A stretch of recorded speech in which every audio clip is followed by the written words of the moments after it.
Everyone, today my topic is total probability theorem. अब इससे आप क्या समझते हो? इसका मतलब जिन क्वेश्चन में ना काफ़ी ज़्यादा केसेस हो, एक चीज़ करने के काफ़ी ज़्यादा पार्ट हो। एक सिंपल समझ लो, हमें कोई चीज़ करनी हो तो उसके कई ज़्यादा पार्ट हो कि हम P1 पार्ट से भी कर सकते हैं, P2 पार्ट से भी और P3 पार्ट से भी। तो ऐसे क्वेश्चन को कैसे सॉल्व करेंगे? तो एक एग्जांपल देके समझाती हूँ। मान लो हमारे पास एक बॉक्स ए है, उसके अंदर 3 रेड एंड 7 ब्लू बॉल्स है। ठीक है, जो बॉक्स ए बना दिया और इसके अंदर 3 रेड एंड 7 ब्लू बॉल्स है। एंड बॉक्स बी के अंदर 6 रेड एंड 4 ब्लू बॉल्स है। ठीक है, अब हमने एक डाइस रोल किया।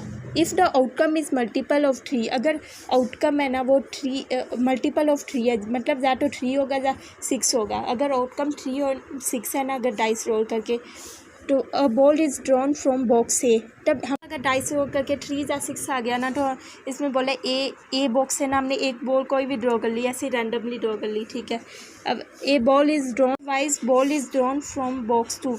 बट अगर 3, 6 नहीं आए ना, तो हम बॉक्स 2 से बॉल को निकालेंगे, मतलब बॉक्स ए से नहीं, बॉक्स बी से हम कोई भी बॉल को निकालेंगे। बॉक्स यहाँ पे 2B है सर, तो बॉक्स बी से हम कोई बॉल निकालेंगे। मतलब 3, 6 आएगा तो ए से निकालेंगे, अगर जे नहीं आया तो 1 बाकी नंबर्स आए तो बी से निकालेंगे। ठीक है, what is the probability that ball drawn is red. अब इसमें बोला कि क्या प्रोबेबिलिटी होगी कि जो हम बॉल निकालेंगे ना वो रेड हो।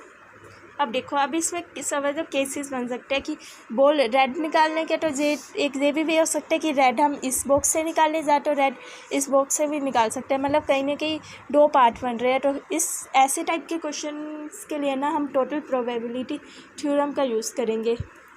इसका मतलब कि देखो, या तो हम ना अगर 3, 6 हमने बट जो P1 का पार्ट लेंगे, P1 पार्ट हम तब लेंगे जब डाइस में 3 और 6 आएगा। एंड P2 पार्ट कब लेंगे, जब डाइस में हमारे पास 1, 2, 4, 5 आएगा। ठीक है, तो मतलब देखो, प्रोबेबिलिटी हमें क्या निकालनी है कि जो बॉल निकाली है वो रेड कलर की है, हमें निकालना है प्रोबेबिलिटी रेड कलर जहाँ पे PR क्या डिनोट करता है, probability that the ball drawn is red. जहाँ पे लिखा नहीं है समझ लेना, R मतलब रेड, कि जो हमने बॉल निकाली है ना वो रेड कलर की है। ठीक है, अब रेड कलर की बॉल निकालने के कौन कौन से पार्ट है? एक तो ये वाला पार्ट है कि मतलब कि 3, 6 आए, या तो डाइस में 3, 6 आए ना, और ये वाला पार्ट ले। ठीक है, या तो ये वाला P2 पार्ट ले, तो 2 पार्ट है ना। तो ऐसे करेंगे, जो जितने केसेस बन रहे हैं ना, हम कैसे करते हैं, जब केसेस बनते हैं तो हम केसेस को आपस में ऐड करते हैं कि अगर ये सब आता है तो उन्हें ऐड कर दो। जैसे हम उसमें परम्यूटेशन एंड कॉम्बिनेशन में केसेस को हमेशा ऐड करते हैं, तो इसमें भी हम हमेशा ऐड करेंगे। मतलब P1 part plus P2 part. मतलब मान लो अगर हम P1 पार्ट से गए तो सिंपल P2 पार्ट को पहले भूल जाओ। मान लो कि P2 पार्ट कोई चीज़ ही नहीं है। ठीक है, तो मतलब मान लो अभी आपके पास सिंपल ये है कि अभी डाइस में 3, 6 आया और आपको ए में से एक बॉल निकालनी है।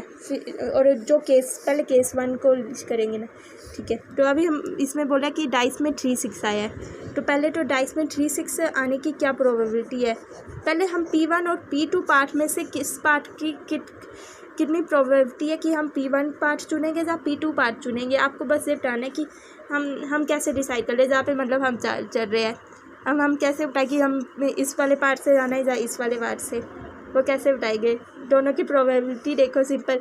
इसमें अगर 2 नंबर्स है ना, तो इस पार्ट की क्या प्रोबेबिलिटी है, प्रोबेबिलिटी ऑफ पार्ट 1 वाला डेरिवेटिव, ये मैं लिख रही हूँ पार्ट 1। इसकी क्या प्रोबेबिलिटी आ जाएगी? समझ गया पार्ट 1 की प्रोबेबिलिटी की 2/6 कैसे आ गई? क्योंकि यहाँ पे 2 पॉसिबिलिटी है, 3 और 6। अगर टोटल 6 नंबर्स है ना, अब 6 में से 2 नंबर बोलेंगे कि हमें पार्ट 2 नंबर आए ना, तो वो बोलेंगे कि वो हमें पार्ट 1 से चलना है। तो मतलब कहीं ना कहीं 2/6 प्रोबेबिलिटी आ जाएंगी। और वैसे ही अगर पार्ट 2 की प्रोबेबिलिटी आपसे निकालने को बोलूँ तो वो कैसे निकलेगी? 4/6। कहीं ना कहीं पार्ट 2 की प्रोबेबिलिटी ज़्यादा होगी, क्योंकि जहाँ से हम रैंडमली चल रहे हैं, रैंडमली कोई हमारा वो नहीं है, लेकिन हमने डाइस रोल किया, डाइस रोल करके जो 4 नंबर आएंगे, मतलब इस वाले पार्ट की ना प्रोबेबिलिटी कहीं ना कहीं ज़्यादा है, इसकी कहीं ना कहीं 4/6 है। अब आपको ऐसे क्वेश्चन तो रैंडमली थोड़े से आने ही चाहिए कि अगर मैं आपसे पूछूँ कि जहाँ पे देखो 2 नंबर से और जहाँ पे 4 नंबर से, अब आपसे पूछूँ कि किस पार्ट की क्या प्रोबेबिलिटी होगी, कौन से पार्ट में ज़्यादा जाने की ज़्यादा वो संभावना होगी, क्या ज़्यादा पॉसिबिलिटी होगी तो सिंपल इसका आंसर तो सब दे सकते हैं जे वाले ही, क्योंकि इसके देखो 4/6 आ जाएगी। ठीक है, ये पार्ट 1 एंड पार्ट 2 की आ गई। और क्या आ सकती है, और बाकी भी लिख लेती हूँ जो। अब देखो probability of red ball from,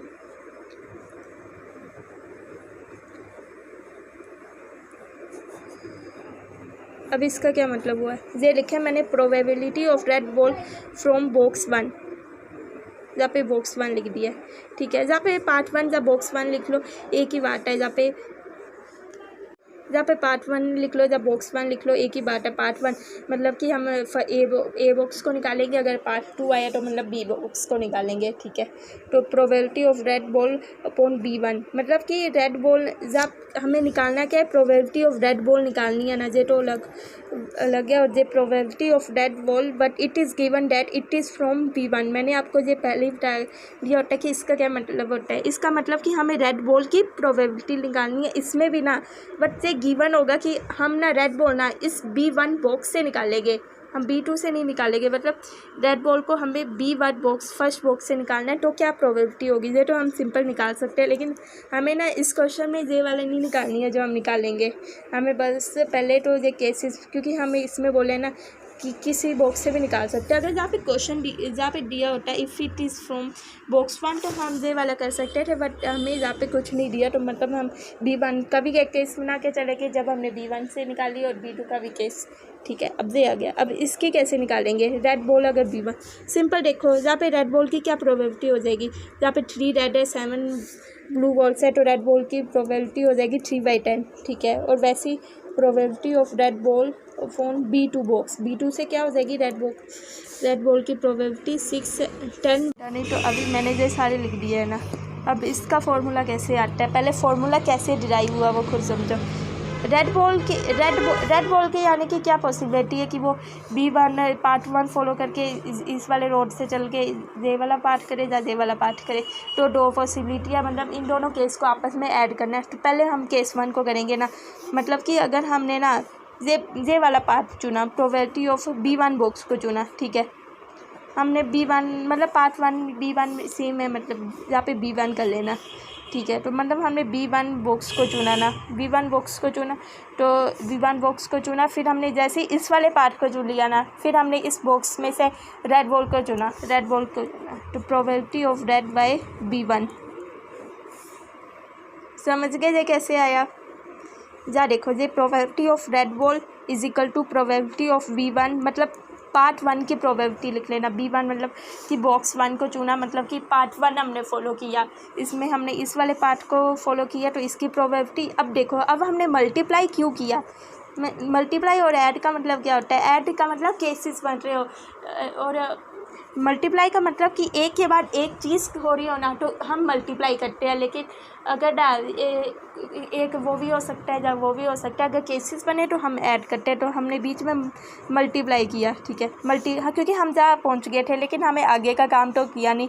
part 1 तो चुन लिया लेकिन आगे का काम वही तो मेन है, हमने इनमें से कोई बॉल चुननी थी और वो बॉल चुन ली। तो probability of red bye B1 की रेड बॉल चुनी, लेकिन it is given that it is from B1। अब जहाँ पे भी रेड है लेकिन जहाँ पे भी रेड है लेकिन जहाँ पे दिया गया कि ये B1 बॉक्स से है। ठीक है, अब ये तो हो गया केस 1। अब हम केस 2 को भी ऐसे ही लिखेंगे, probability of B2 is equal to probability of R by B2। देखो, ये फार्मूला खुद डिराइव करना ही कितना इजी है। कुछ लोग इस फार्मूले को रटते हैं, लेकिन ये फार्मूला ड्राइव करना उतना इजी है अगर आप इस फॉर्मूले को समझ के करो, थोड़ी अपनी अंडरस्टैंडिंग से। जो मैंने पूरा समझाया एक बार ध्यान से देखना। मतलब रेड बॉल, देखो रेड बॉल चुननी है, रेड बॉल की क्या बोलेगा कि इससे भी चुन ले इससे भी चुन ले, तो देख लो 2 पार्ट बन रहे हैं, क्योंकि एक ये वाला पार्ट फॉलो करे, ये वाला पार्ट करे, इस वाले पार्ट को जे केस अलग लिख दिया, इस वाले पार्ट को अगर मैं सिंपल बोलूँ तो ये हो गया, और इन दोनों को आपस में ऐड कर लिया। जहाँ पे तो मैंने 2 पार्ट बोले, अगर एक ही क्वेश्चन में अगर कोई 3 रास्ते बन रहे हो, 3 सड़कें जा रही हो, तो क्या करेंगे, ऐसी 3 केसेस आ जाएंगे, और भी कितने केसेस बन सकते हैं। तो ऐसे ही तो इसका फॉर्मूला होता है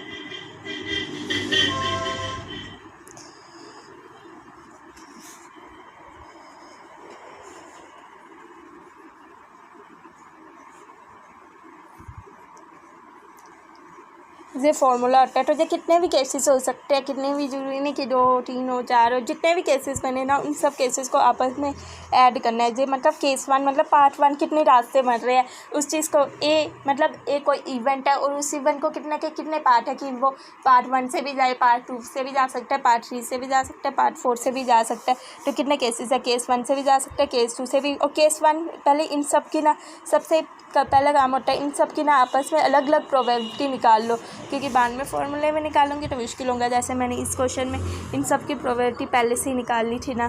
ठीक है, एक और एग्जाम्पल होना चाहिए, आप थोड़ा खुद करने की कोशिश करना है तो बिल्कुल सेम इवन से बॉक्स वाला ही केस है भी।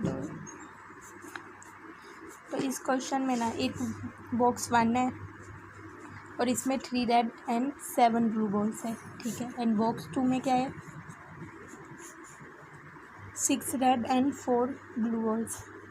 ठीक है, अब इसमें बोला है a ball is randomly selected from box 1, मतलब हमने कोई एक बॉल बॉक्स 1 से सिलेक्ट किया। ठीक है, एक कोई भी बॉल कर दी रैंडमली, वो ब्लू भी हो सकता है रेड भी, एंड फिर उसे क्या किया, उसे हमने बॉक्स 2 में डाल दिया एंड प्लेस्ड इन बॉक्स 2। ठीक है, कर डाल दिया।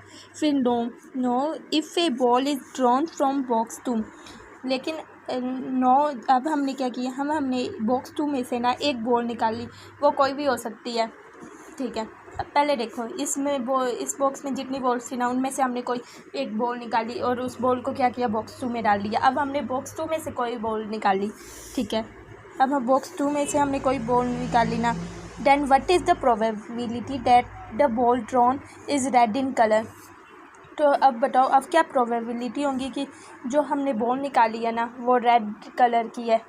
पिछले क्वेश्चन में भी रेड कलर की पूछा था, बट इसमें भी रेड कलर की पूछा है, बट इसमें मैं बॉल एक बॉक्स से निकाली और दूसरे में डाल दी। ये वाला आप थोड़ा कंफ्यूज हो रहे होगे, बट कंफ्यूज कभी मत हो, करने की कोशिश करो, एक बार समझो क्या किया। मतलब बॉक्स 1 में से एक बॉल निकाली, फिर बॉक्स 2 में डाली, अब फिर हमने कोई बॉक्स 2 में से एक बॉल निकाली। अब बताना कि जो हमने बाद में निकाली ना वो बॉक्स का कलर रेड है। ठीक है, वो कैसे निकालेंगे करेंगे। ठीक है, सबसे पहले ना केसेस बनाओ कि क्या क्या हो सकते हैं। देखो, सबसे पहले ये हो सकता है कि बॉक्स, सबसे पहला काम हमने किया क्या था, इसमें से कोई भी एक बॉल निकाल दी ना। मान लो कि केस 1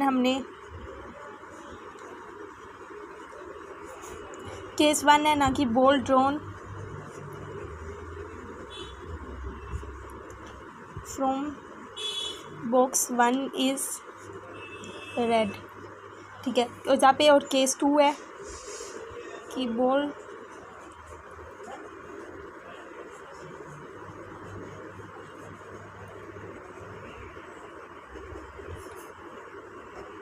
अब देखो ये दोनों बॉक्स 1 की केस है, ये अभी वो वाले केस नहीं है। मतलब केस 1 ऐसा हम समझ लो कि जो हमने बॉल निकाली है ना वो पहले तो रेड है, फिर सेकंड में मान लो कि वो बॉल ब्लू है। चलो मान लो कि हमने जो निकाली ना रैंडमली बॉक्स 1 से, जहाँ से मान लो रेड बॉल निकाल ली। ठीक है, अब हमने इस बॉक्स में से रेड बॉल निकाली है, तो अब इस बॉक्स में क्या बची, 2 रेड बॉल बची एंड 7 ब्लू बॉल्स बची, क्योंकि हमने एक रेड बॉल से हमने केस 1 में ये वो नहीं है कि दिया गया हो कि बॉक्स 1 में से रेड बॉल निकाली। चलो अब केस हम ब्लू बॉल का भी ऐसे ही करेंगे। अब हमने इसमें से रेड बॉल निकाली, तो अब हमने इस बॉक्स में ना रेड बॉल डाल दी। चलो तो हम पहले तो केस 1 मतलब पार्ट 1 से ही बात है, तो मतलब केस 1 पे चलते हैं कि हमने इस जो बॉल निकाली है ना वो हमने ना रेड निकाल दी है। ऐसा मान लेते हैं कि ball drawn from box 1 is red, क्योंकि 2 केस हो सकते थे, या तो हमने ना सॉरी ये ब्लू है ना, या तो रेड बॉल निकाले या तो ब्लू निकाले, 2 केस बन सकते हैं। इसके अलावा तो कोई केस नहीं बन सकता था वैसे, तो इस केस 1 को फॉलो किया, देखा ये वाला पार्ट फॉलो किया। ठीक है, पहले ये निकाली, अब वैसे ही जैसे ही हमने ये बॉल निकाली ना रेड, तो रेड हमने इसमें डाल दी, तो अब इसमें रेड बॉल कितनी हो गई, 7 रेड हो गई और 4 ब्लू हो गई, क्योंकि हमने रेड बॉल इससे निकाली तो इसमें डाल दी, तो जहाँ पे रेड 6 थी तो जहाँ पे रेड हो गई 7। बॉक्स B2 की बात कर रही हूँ, तो अब हो गया। अब हमने B2 में से एक बॉल निकाली। ठीक है, हमने जो बॉल बाद में निकालेंगे ना सबसे बाद में, उसकी प्रोबेबिलिटी बतानी है कि उसकी क्या प्रोबेबिलिटी है कि वो रेड बॉल है। तो उसकी कैसे प्रोबेबिलिटी निकालेगी कि वो रेड बॉल है। ये तो केस 1 हो गया, वैसे ही मैं केस 2 भी ड्रॉ कर लेती हूँ। ये तो हम है कि या तो ये वाला पार्ट फॉलो करेंगे या तो ये वाला पार्ट। तो केस 2 वाला फॉलो करेगी कि हमने ना जो बॉल निकाली है वो ब्लू बॉल निकाल ली पहले केस में, कि जो बॉक्स V1 से जो दूसरी बॉल से वो तो हमने जिसकी प्रोबेबिलिटी निकालनी है ना वो तो दूसरी 92 वाली बॉल से है, तो पहले वाले केस 1 वाली बॉल से। तो ठीक है, अब हमने क्या किया, ब्लू बॉल निकाल दी, तो ब्लू बॉल बॉक्स V1 में कितनी होगी 6 होगी, क्योंकि एक ब्लू बॉल निकाल दी, पहले 7 थी ना। अब जहाँ पे एक ब्लू बॉल है वो इंक्रीज़ करेगी, तो जहाँ पे रेड तो सेम रहेगी 6, लेकिन बॉल ब्लू कौन सी करेगी 5 ब्लू। तो ये 2 पार्ट है, या तो इस वाले पार्ट को फॉलो करें या तो इस वाले पार्ट को, इसके अलावा कोई पार्ट नहीं बन रहा है। तो अब क्या करेंगे, अब पहले तो जो हमें फॉर्मूला लिख दो ना, फॉर्मूला क्या आएगा, हमें किसकी निकाल लिया, रेड बॉल निकालने की क्या प्रोबेबिलिटी है कि रेड बॉल क्या केसेस बन रहे हैं, कि या तो केस 1 से निकाल ले या तो केस 2 से। तो प्रोबेबिलिटी ऑफ केस 1 ऐसे लिख लेना, फॉर्मूला लिख दो पहले,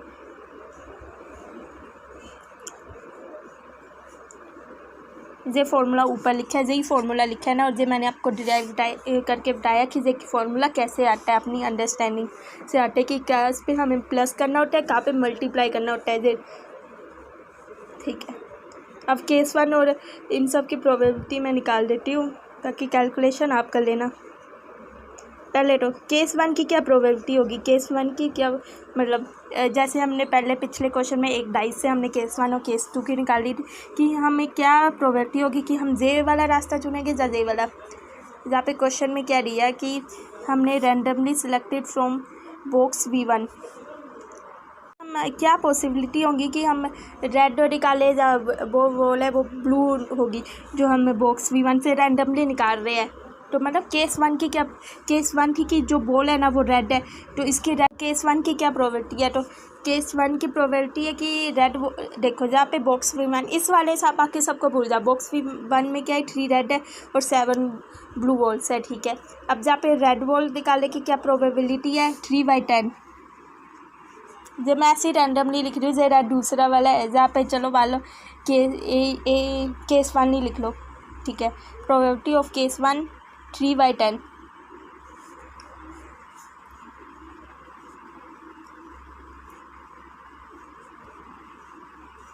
समझ आ गई केसेस की कैसे निकाल ली, मतलब केस 1 की हमने जो बॉल निकाली है वो रेड कलर है, बॉक्स V1 से रैंडमली निकाली थी, तो उसकी क्या है टोटल बॉक्स में 10 बॉल्स है, रेड बॉल्स कितनी है 3, तो 3/10 हमको पता है फेवरेबल अपॉन टोटल आउटकम। वैसे ही ब्लू बॉल्स की कितनी आ जाएगी, ब्लू बॉल कितनी है 7 और टोटल कितनी है 10, तो ब्लू बॉल की आ गई 7/10। मतलब केस 2 की आ गई कि अगर केस 1 की करने की क्या संभावना है 3/10 और केस 2 की है 7/10। तो यहाँ पे लिख लेती हूँ,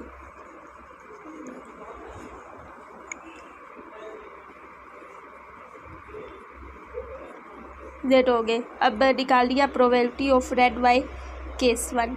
अब इसका क्या मतलब हुआ, अब कंफ्यूज नहीं होना है, मतलब ना हमने पार्ट 1 ही फॉलो किया, जहाँ तक आ गए। ठीक है, जहाँ पे हमने जो लिख ली केस 1 और केस 2 की पता चल गया कैसे निकाल ली। केस 1 मतलब कि जहाँ तो रेड, इसके पास क्या है 2 पॉसिबिलिटी है कि रेड बॉल होगी या ब्लू बॉल होगी, तो दोनों की क्या प्रोबेबिलिटी होगी 3/10 7/10। ठीक है, अब ब्लू बॉल की अब निकाल ली हमें प्रोबेबिलिटी ऑफ रेड वाई, मतलब इस वाले की निकाल ली हमें कहने की प्रोबेबिलिटी। नेक्स्ट पार्ट है कि जो प्रोबेबिलिटी है ना वो इसकी है कि हमने जो बॉल निकाली है ना वो रेड कलर की है, लेकिन हमने ना वो केस 1 इस वाले पार्ट को फॉलो किया, मतलब इस वाले की कहने की इस पार्ट 1 को फॉलो करके हमने जो निकाली है ना उसकी क्या प्रोबेबिलिटी होंगी, इसकी हमने जो रेड बॉल आएगी ना वो हमने इस पार्ट को फॉलो करके निकाली है, ना कि इस पार्ट को, उसकी कैसे आएगी प्रोबेबिलिटी, मतलब सिंपली इस पार्ट को फॉलो किया। अब जहाँ पे देखो, जहाँ पे कितनी है 7 रेड है और 4 ब्लू है, तो अब जहाँ पे देखो रेड बॉल की क्या प्रोबेबिलिटी है 7/11, क्योंकि अब हम जब रेड बॉल निकालेंगे ना तो रेड बॉल की क्या प्रोबेबिलिटी होगी 7/11, तो टोटल रेड बॉल की प्रोबेबिलिटी होगी 7/11। समझ आ गई कि ये वाला केस क्यों चुना, जेड होगी, क्योंकि हमने निकाली बाद में किस में है, बॉक्स B2 से फाइनली निकाली है। मतलब हमने फाइनली जो बॉक्स B2 नया बना ना, पहले देखो पहले केस में जेड बॉक्स B2 नया बना, फिर सेकंड केस में जेड बॉक्स B2 नया बना। अब इनमें से निकाल सकते हैं, या तो इसमें से रेड बॉल निकाल सकते हैं। 2 पार्ट है तो 2 पार्ट के लिए हम टोटल प्रोबेबिलिटी थ्योरम का यूज़ किया। तो probability of red by C1 of red by case 2 वाले कितने आ जाएंगे, सिंपल। मतलब अगर इस वाले की क्या प्रोबेबिलिटी हो जाएगी, वो हो जाएगी 6/11 6/11। बस ये फॉर्मूला लिखा है। अब ये काम तो मैंने कर दिया, सारी वैल्यू लिख दी। आपको बस कैलकुलेशन करनी है और कुछ नहीं करना। केस 1 की भी लिख दी, सारी लिख दिया मैंने वैल्यू, कोई ऐसे बस फॉर्मूले में पुट कर देनी है। का मल्टीप्लाई है का प्लस से है, पता चल जाएगा कैसे केस बनाने हैं, वो भी समझ आ जाएगा। आई होप आपको मेरा वीडियो अच्छा लगे, और नेक्स्ट वीडियो में मैं आपको बेस थ्योरम के बारे में बताऊँगी।